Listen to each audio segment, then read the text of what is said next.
I apologise for the delay of this upload, which was planned for the last week of February. Personal matters needed my attention, which are still going, but I will focus on completing the video.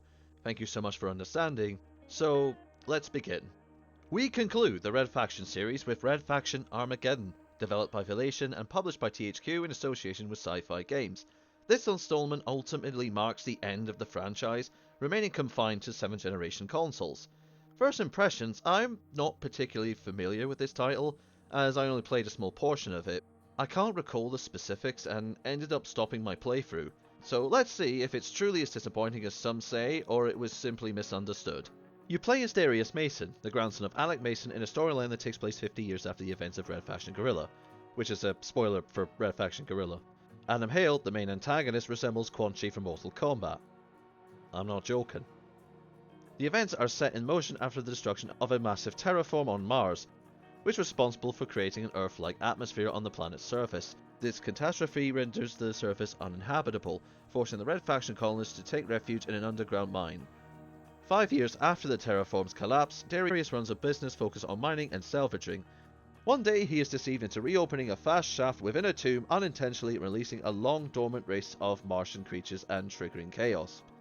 Story-wise, really, it just doesn't really make sense from the very beginning. It just feels like I was put in the middle of it.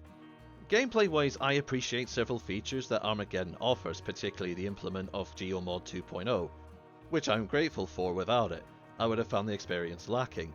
I enjoyed the use of the magnetic gun, which allows you to rip chunks of the environment to use against enemies.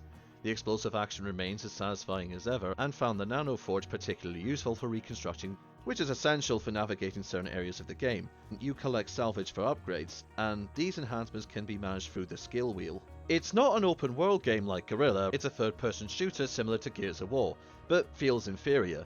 The pacing is similar, but the experience is frustratingly repetitive, with missions that feel like a slog to get through. The layout of these dull missions focuses solely on shooting Martians, which becomes absolutely boring. There's a lack of variety in gameplay styles, which significantly tributes to the overall mediocrity.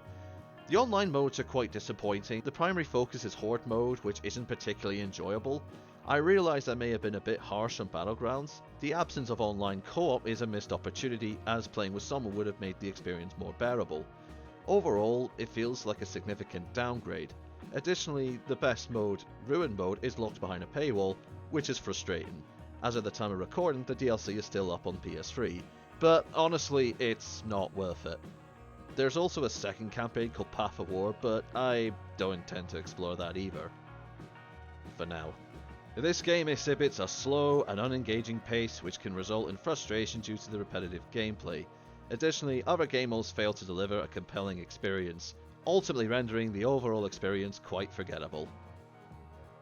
That's it. This marks the end of Red Factionuary, although Armageddon was released in March, but we made it through in the end. I hope you enjoyed this journey as much as I did. I may have not known as much about the other Red Faction games as I did. Creating first impression videos for each title was a lot of fun. Overall, I enjoyed the series for the most part. I liked, 3 out of 5 games?